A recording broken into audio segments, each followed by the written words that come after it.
오늘 전에 드릴 말씀은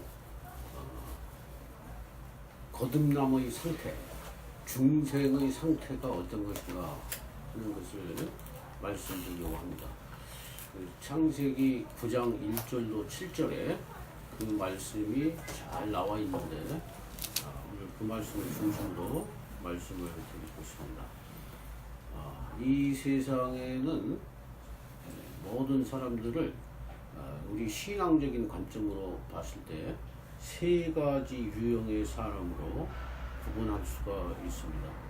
그 첫 번째 사람은 성경에서 이방인이라고 하는 사람들입니다. 이방인들은 어떠한 사람들이냐면은 마태복음 6장 32절에 나와 있는데, 그러므로 염려하여 이르기를 무엇을 먹을까 무엇을 마실까 무엇을 입을까 하지 말라. 이는 다 이방인들이 구하는 것이라. 이렇게 예수님께서 말씀하셨습니다. 그러니까 이방인들의 특징은 뭐냐?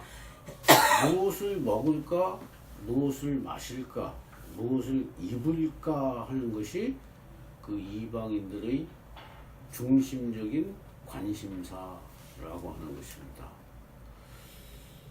이방인지 뭔지 알겠죠? 이방인은 하나님의 신앙을 갖고 있지 않는 사람들을 의미하고 있습니다. 성경에서는 여호와 하나님의 신앙을 갖지 않은 모든 사람들을 이방인들이라고 분류를 하고 있는데, 이들의 관심은 주로 무엇을 먹고 마시고 입느냐, 이러한 육적인 생명의 즐거움을 추구한다고 하는 겁니다. 그 다음에 이제 두 번째 유형의 사람은 표면적 신앙인이라고 하는 것입니다. 표면적 신앙인은 쉽게 얘기하면 형식적 신앙인을 말하는 것입니다. 이 신앙인은 하나님의 능력을 인정을 하면서도 그 관심사는 이방인들과 별 차이가 없는 사람들이에요. 자기 욕망이 앞서는 자, 하나님의 관심보다 자기 욕심이 앞서고, 그래서 그 자기 욕망을 이루기 위해서 하나님의 능력을 구하는 자라고 말할 수가 있습니다. 십자가의 그 대속만을 믿고 십자가의 그 길을 애써 거부하는 자들이라고 말할 수 있습니다. 십자가라고 하는 것은 간단히 얘기하면은 그 자기 욕망을 십자가에 못 받고 처리하고 하나님의 소리, 하나님의 말씀에 집중하는 그러한 태도를 가르치는 것인데, 십자가의 그 대속만, 나의 죄를 위해서 예수가 돌아가셨다, 그것만을 믿고 진짜 관심사는 자기의 욕망을 성취하는 것이다. 그런 사람을 가르쳐서 성경에서는 표면적 신앙인이다, 이렇게 말하고 있습니다. 세 번째 신앙인은 이면적 신앙인. 이 사람들의 특징은 하나님의 마음과 예수 그리스도의 마음을 가장 먼저 구하는 자들이라고 말할 수가 있습니다. 이 이면적 신앙인의 특징은 어떠한 상황에서도 하나님의 살아계심을 믿고 그 살아계심의 믿음을 실생활에 적용하려고 애쓰는 사람이다, 이렇게 말씀드릴 수가 있습니다. 생활에 적용한다고 하는 것을 이제 이따가 자세히 더 살펴보겠습니다. 그러니까 중생된 사람의 상태라고 하는 것은 뭐냐? 아주 간단하게 정의를 하면은 하나님, 주님의 말씀으로 복음화가 된 상태를 얘기하는 거야. 그럼 복음화가 됐다는 게 뭐냐라고 하는 거를 좀 더 얘기하면, 성경의 용어로 얘기하면 안식을 누리는 사람입니다. 안식을 누리는 사람. 성경에서 안식이라고 하는 의미는 제7일째, 창세기에서 제7일째 그 안식일이 상징하는 그 의미와 똑같습니다. 성경에서 안식일을 지켜라 하는 말이 갖고 있는 본질적인 뜻이 뭐냐라고 하면은 6일 동안 노동을 통해서 인간 내면에 있는 혼돈과 공허를 없애고, 요즘에도 세상 살아가면서 가장 큰 정신적인 문제가 뭐냐면은 혼돈과 공허라고 말할 수가 있습니다. 한 가지 더 얘기한다면 무지를, 영적 무지를 얘기할 수가 있어요. 근데 이 혼돈과 공허, 이것을 몰아내는 작업을 하는 것이 첫째 날부터 여섯째 날의 창조 작업에서 이루어지는 것입니다. 그러니까 그 중생이 된다고 하는 그 과정, 중생의 과정이라고 하는 것은 혼돈과 공허와 어둠을 몰아내는 그 과정을 중생 과정이라고 하고, 중생이 완전히 완성된 상태를 가르쳐서 안식에 들어간다, 이렇게 성경적으로 말할 수가 있습니다. 그러니까 중생이라고 하는 것은 바로 안식 상태를 얘기하는 거예요. 그런데 이 땅에 있는 동안에는 항상 이 혼돈과 공허는 억압된 상태에 있지, 이 혼돈과 공허가 완전히 우리 삶에서 소멸되는 것은 아니다 라고 하는 것을 여러분이 잘 아셔야 됩니다.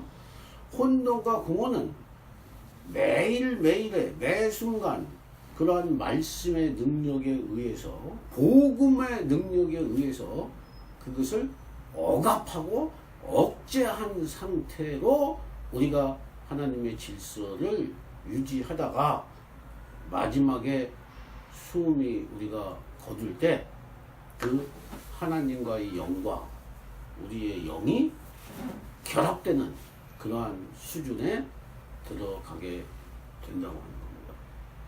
그러니까 어둠과 혼돈의 원인이 뭐냐? 깊이 생각해 보면 이것은 다른 것이 아니라 욕망하지 않아야 될 것에 욕망을 하고, 애착을 갖지 않아야 될 것에 애착을 갖고 있기 때문에 그 혼돈과 공허가 생긴다고 하는 겁니다. 이 혼돈과 공허가 느껴지는 사람은 오히려 다행이에요.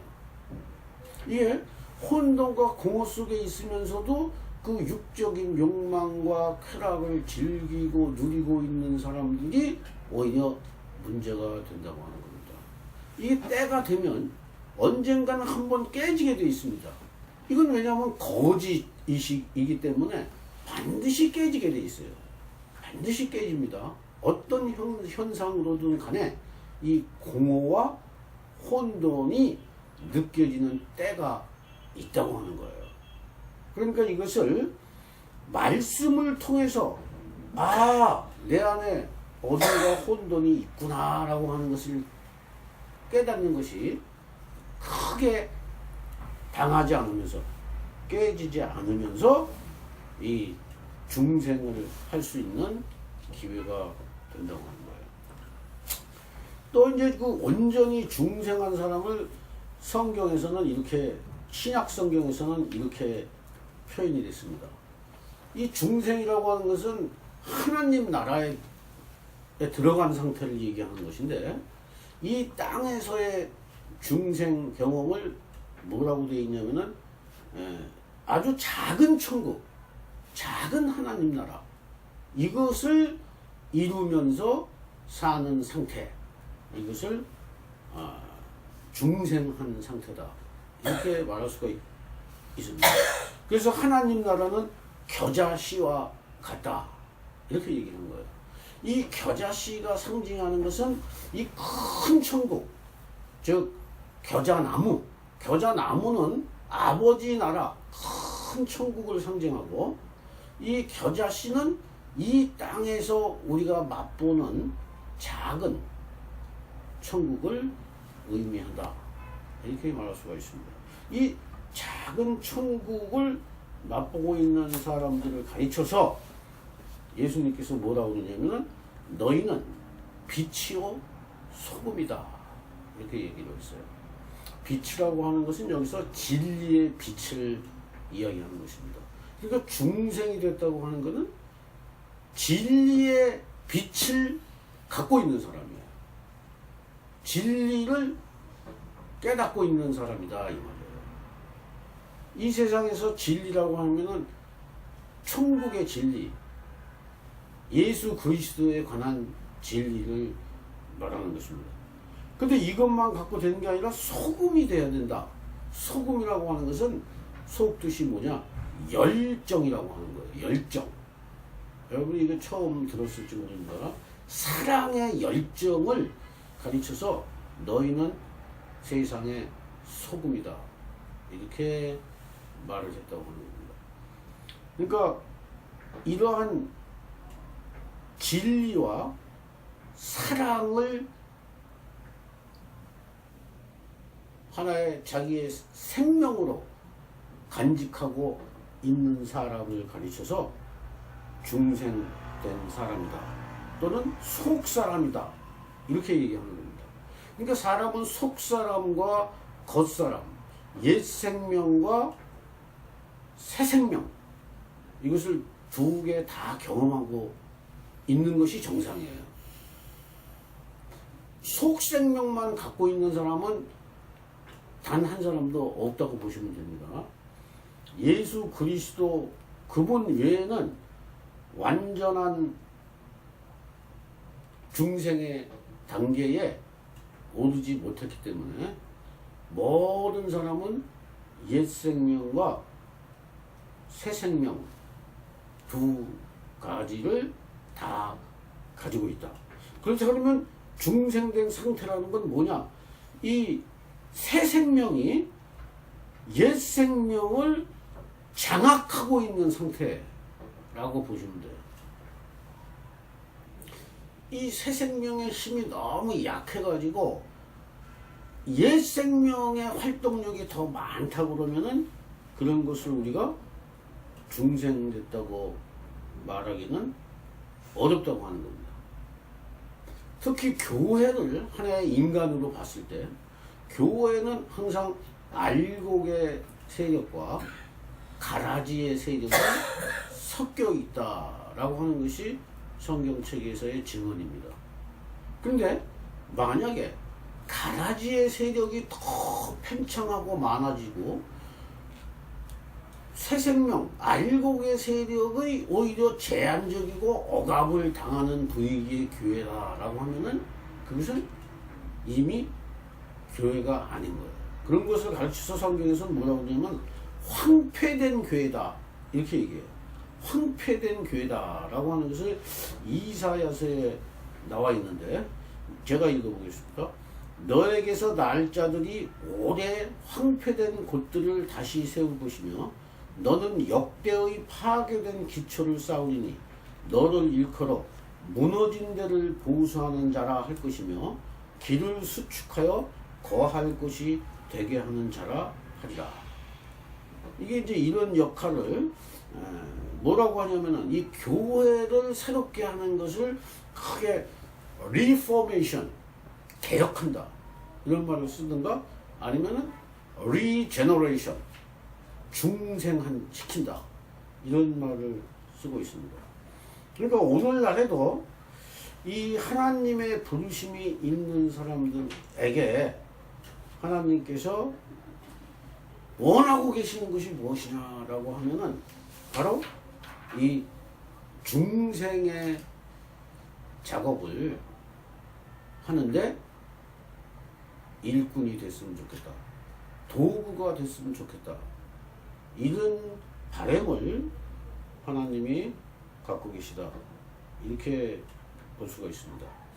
근데 이제 이 중생을 더 깊이 이해를 하려면은 이 인간에 대해서 잘 알아야 돼요. 인간의 정신 세계와 영적인 세계에 대해서 잘 알아야 되는데 이것을 오늘 짧은 시간에 얘기할 수 없고 이따 토론 시간에 한번 해봅시다. 우리가 영어로 제가 거기다 써놨어요. soul, spirit, mind, heart, body, flesh 이런 것이 어떻게 구분이 되느냐라고 하는 것을 여러분들이 잘 파악을 하면은 인간의 정신 상태에 대해서 제대로 파악을 할 수가 있습니다.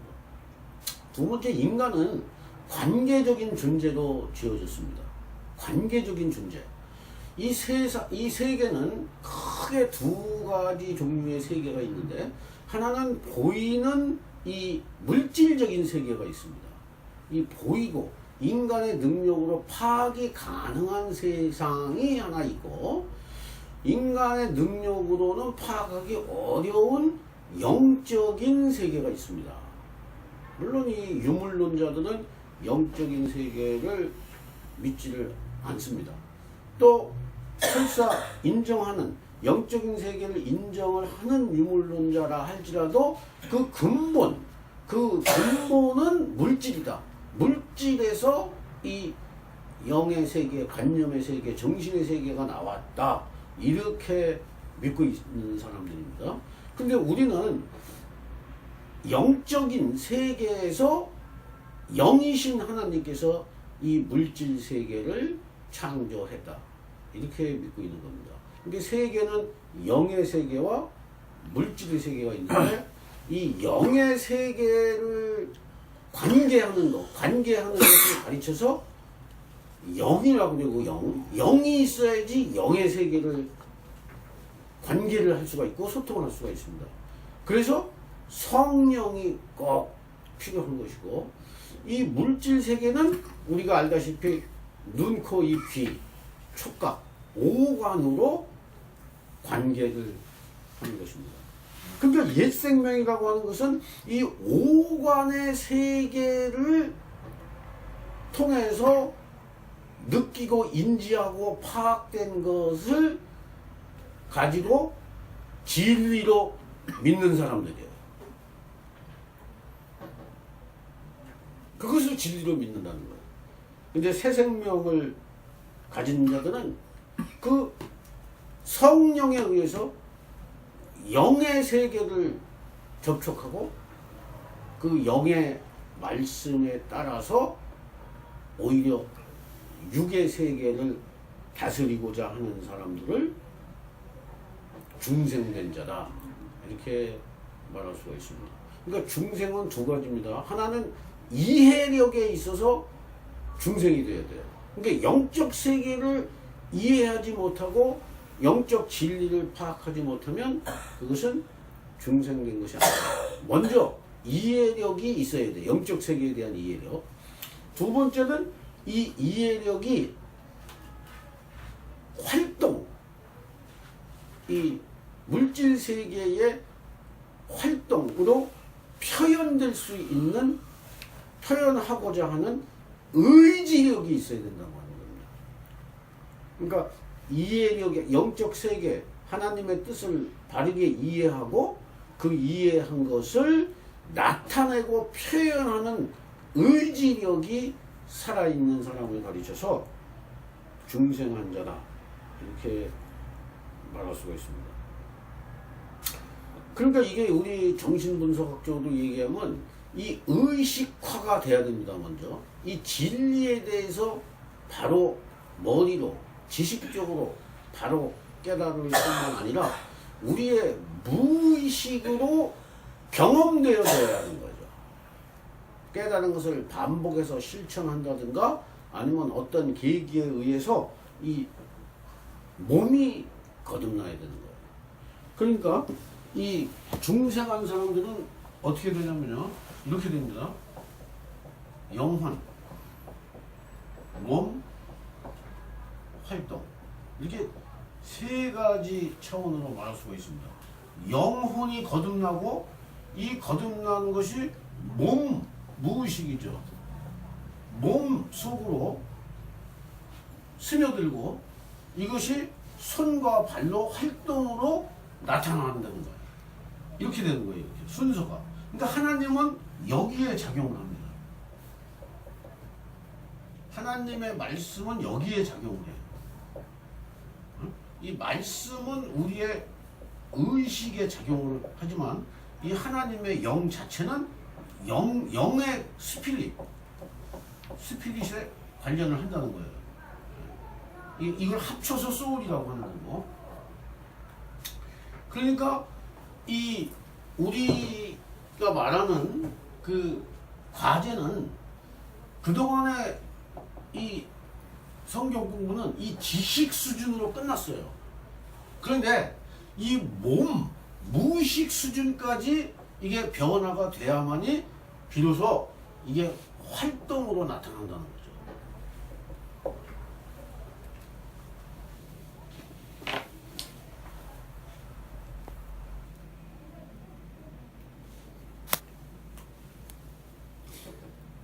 그러니까 중생한 사람의 기쁨과 중생하지 못한 사람의 기쁨이 있는데 그 기쁨이 종류가 다른 거예요. 종류가 달라. 육의 기쁨, 감각적인 기쁨. 아까 이방인들이 말하는 먹고 마시고 어떤 좋은 소리 있고 이런 것의 기쁨이 집중되어 있는 거. 아들이 잘 되고 집안이 왕성해지고 이런 것에 기쁨이 행복이 집중이 돼 있고 이 하나님의 세계에 대해서 관심이 없다 그러면은 그것은 거듭난 자라고 볼 수 없다라고 하는 겁니다. 기쁨의 종류가 다른 거예요. 중생의 기쁨은 새 생명을 누리는 특권이고 이러한 기쁨은 옛 생명은 알지 못하는 하늘의 기쁨이고 하늘의 행복이고 하나님 자체를 즐거워하는 것이다 라고 하는 겁니다. 우리 믿는 사람들, 우리 교회를 다니는 사람들은 특별히 이거를 조심해야 되는 거예요. 하나님의 이름은 부르는데 그 하나님 자체를 좋아하는 게 아니라 하나님의 능력을 사모하면서 자기의 육적인 만족을 추구한다고 하는 거죠. 성경에서 우상 숭배는 사실은 그것을 얘기하는 거예요. 아론이 송아지를 만들어 달라고 그래서 아론이 송아지를 만들고 그 송아지가 바로 이것이 너의 하나님이다. 그리고 거기서 서로 즐기고 쾌락을 한 사건이 나오잖아요. 이 우상을 즐긴 것이 아닙니다, 결코. 그 사람들로서는 하나님을 찾고 하나님을 즐긴 건데 실제 그 내용적으로는 그것이 우상 숭배였다. 왜 그러냐? 그 무의식을 깊이 들어가 보면 그 사람들은 하나님의 욕망, 하나님의 뜻, 하나님 그 자체를 사모하기보다는 하나님의 능력을 이용해서 자신들의 쾌락과 만족을 추구했기 때문에 그렇다. 이것을 가르쳐서 성경에서 우상 숭배라고 하는 겁니다. 이 정도로 그 중생에 대해서, 중생한 상태에 대해서 이제 설명을 하고, 오늘 중생한 사람들의 그 특징은 성경을 이 성령의 조명을 받아서 성경을 이해하는데 탁월성을 발휘하며 성경이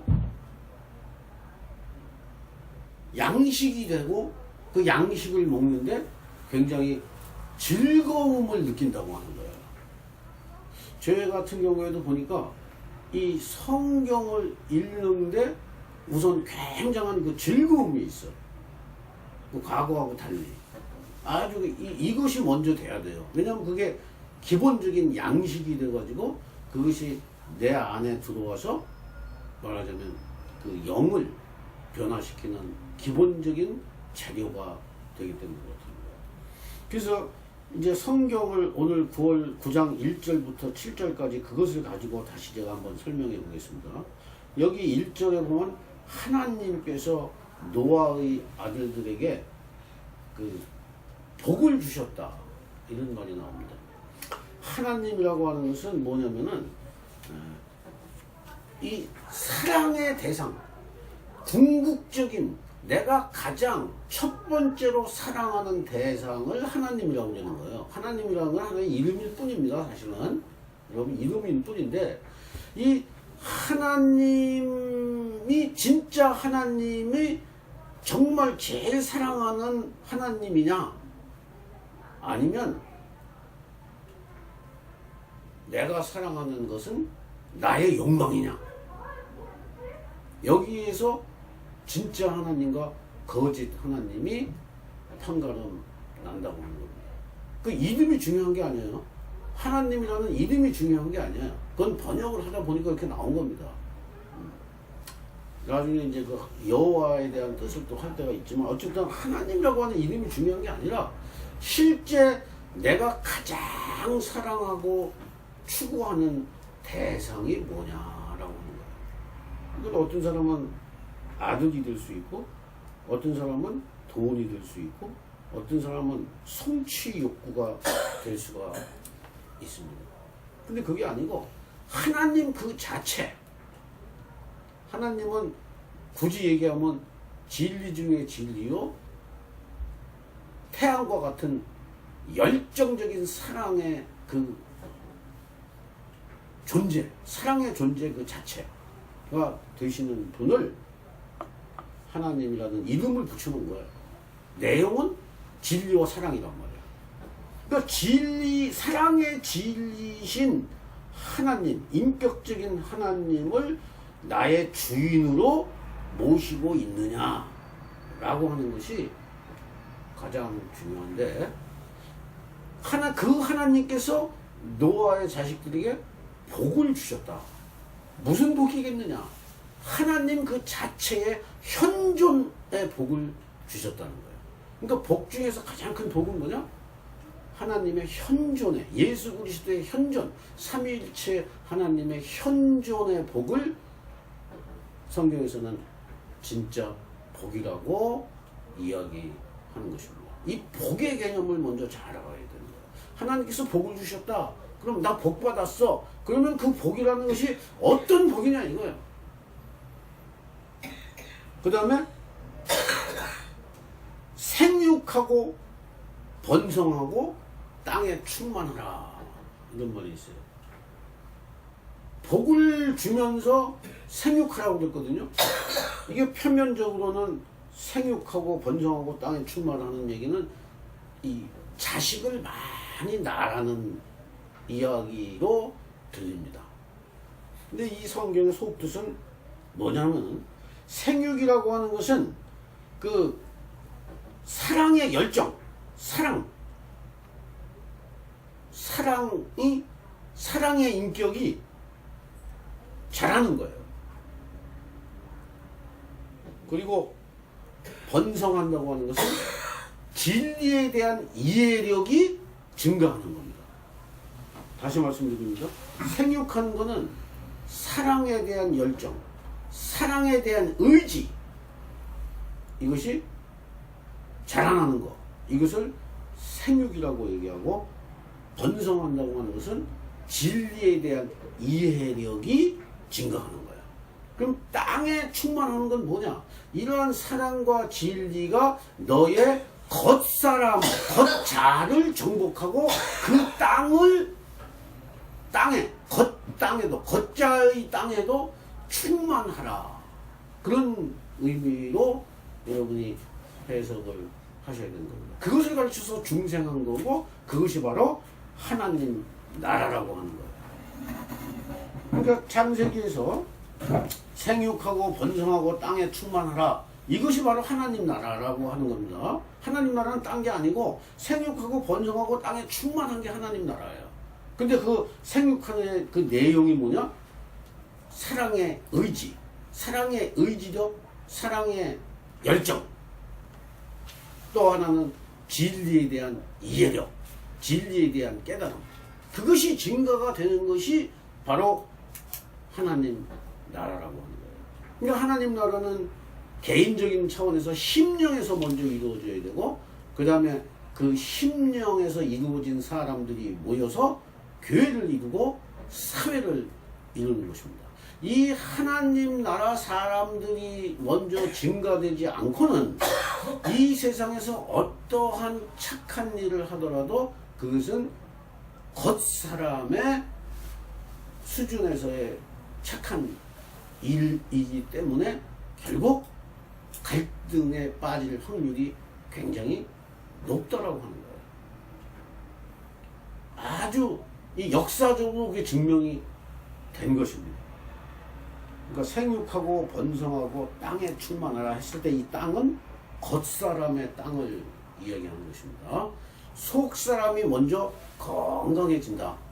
그 속사람은 진리에 대한 의지, 이해력, 그 다음에 사랑에 대한 의지력, 이것이 충만해지고, 속사람이 먼저 강건하고 충만해진 다음에 그것이 겉사람의 땅에까지 번져나가고 정복하는 것이다. 그러니까 땅밟기라고 하는 것 때문에 한번 여론에 나온 적이 있죠. 기독교인들이 불교 무슨 절터에 가가지고 막 이렇게 뺑뺑 돌면서 그 땅밟기를 하면 이 땅을 하나님 우리에게 주신다. 뭐 이런 식의 땅밟기라고 하는 건 성경적인 해석이 전혀 아닌 거예요. 성경에서 그 땅을 정복하라 하는 것의 그 속뜻은 뭐냐? 겉자를 정복하라. 이런 얘기예요. 그 겉자를 정복하는 도구는 뭐냐? 속사람이다. 속사람이 강건해져야 된다는 겁니다. 그래서 너희 손에 붙였습니다. 이런 말이 나오죠. 그게 바로 이제 너의 손이라고 하는 것은 속사람의 능력을 말하는 것입니다. 그리고 여기 너희의 먹을거리가 되리라 이렇게 얘기했어요. 먹을거리가 된다.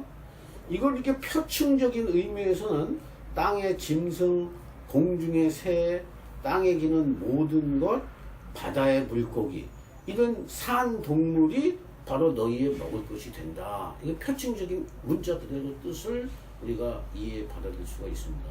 그러나 이 말씀의 속뜻은 뭐냐? 자, 땅의 짐승이라고 하는 것은 인간의 정욕을 얘기하는 겁니다. 정욕을 먹을 수 있어야 된다는 거예요. 뭘로? 그리스도의 양식으로 소화시켜서 먹어야 된다는 거예요. 우리 안에 정욕이 있다는 거예요. 정욕.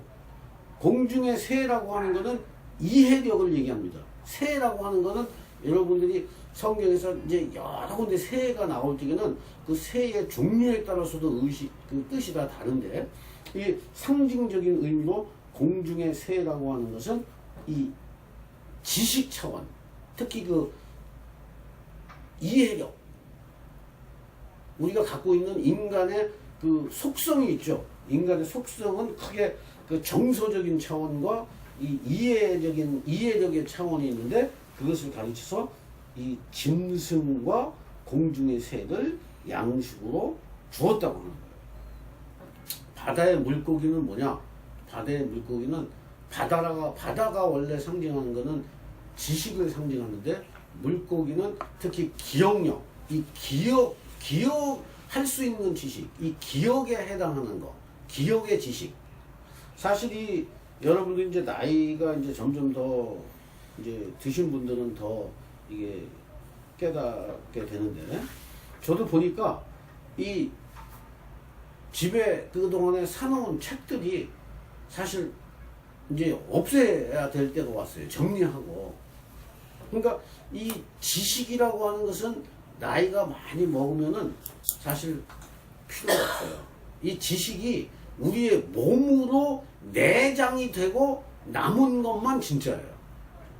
이 무의식 차원에 남아서 인격화된 것만 진짜 지식이지, 인격이 되지 않고 머릿속에 암기한 수준의 지식은 그 제대로 된 지식이 아니라고 하는 겁니다. 완전히 내면화된, 그러니까 이 진리도 공부하는 수준이 처음에는 이 머리 수준에서 진리를 깨닫지만 나중에 이것이 인격화 돼야 된다고 하는 거예요. 인격화되지 않은 진리는 부작용이 상당히 크다라고 하는 것을 반드시 기억을 하셔야 됩니다.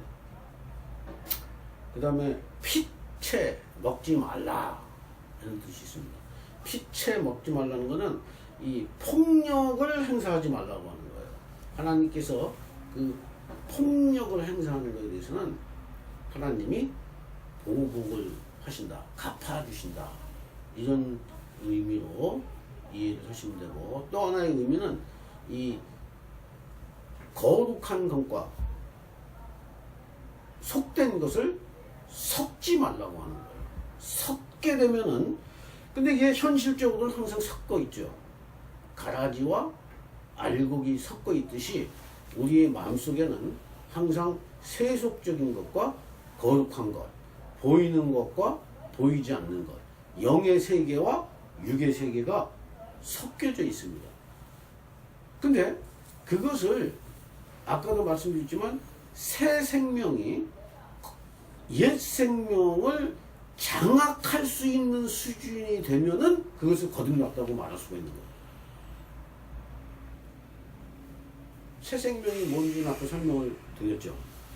그래서 이제 마지막으로는 하나님의 형상이 돼야 된다는 건데, 그래서 이 하나님의 형상이라고 하는 것은 다른 것이 아니라 차원이 두 가지입니다. 하나는 사랑의 차원, 또 하나는 이해력의 차원입니다.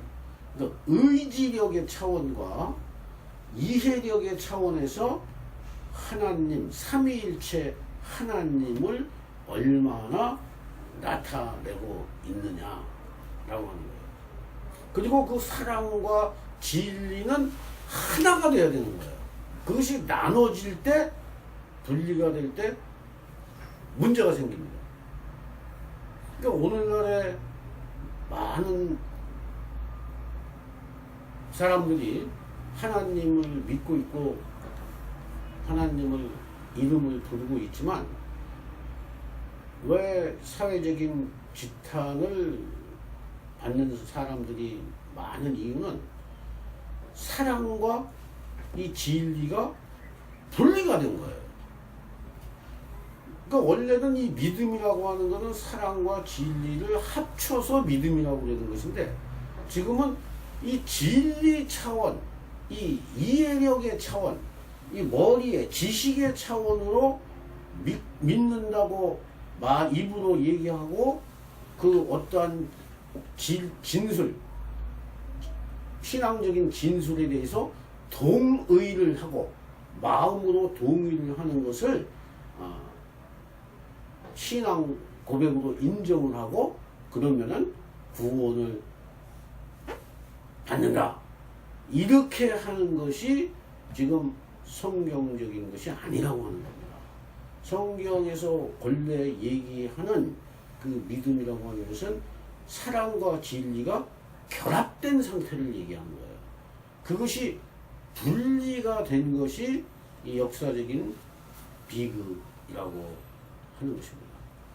그러니까 사실은 공부를 할 때 학교에 가서 이렇게 제도적인 학교에서 공부하는 것은 다 지식적인 공부잖아요. 사실은 그런 공부보다는 이 생활 속에서 하는 공부가 진짜 공부라고 말할 수가 있는 거죠. 그러니까 공부한다 이렇게 해서 공부하는 게 아니고 그냥 평소에 엄마 아버지가 하는 그 어떠한 생활 습관이나 관계나 이런 걸 통해서 자연스럽게 나의 몸에 습득되는 공부, 그것이 진짜 공부라고 하는 거예요. 제가 말하는 공부는 그 생명을 형성시키는 것은 바로 그것이라는 거예요. 그래서 오늘 결론 말씀으로 다시 반복해서 드리는 것은 인간이라고 하는 것이 어떻게 형성이 되어 있느냐라고 하는 것을 먼저 잘 여러분이 이해해 주셔야 됩니다. 인간은 두 가지 세계를 관계하는 존재입니다. 하나는 겉사람인데 이 겉사람은 보이는 세계를 관계한다. 이 관계의 도구는 오관. 오관이 뭔지 아시죠? 오감관. 눈, 코, 입, 귀, 촉각 이런 거. 이게 오감관이에요. 이것을 통해서 이 세상을 파악한단 말이죠. 근데 그것만을 가지고 사는 사람을 옛 생명이라고 얘기하는 거예요. 성경에서. 옛자. 옛 생명. 근데 그게 아니고 하나님의 세계가 있다. 영의 세계가 있다. 그럼 그 영의 세계와 소통하고 관계하는 도구는 뭐냐? 그것이 성령이라고 하는 거예요. 그러니까 성령, 즉 하나님의 마음, 예수님의 마음을 받지 않고서는 이 하나님과 소통이 불가능하다고 하는 겁니다. 여러분이 인간의 기본적인 구조, 아까 영어로 얘기했지만 soul, spirit, mind, heart, body, flesh 이것이 어떻게 다르냐라고 하는 것을 오늘 나눔 시간에 잘 파악을 하면은 오늘 우리 모임이 나름의 성과가 있는 것으로 판단될 수가 있겠습니다. 이제 한마디로 어려운 말로 표현하면 중생이라고 하는 것은 뭐냐면 욕망의 주체화. 이걸로 마치겠습니다. 중생은 이거 어려운 말이에요. 욕망의 주체화. 그 다음에 똑같은 말인데 십자가 생활화. 이렇게 말할 수가 있어요. 이것도 나눔 시간에 우리가 해보도록 하겠습니다. 그래서 끝 마치겠습니다.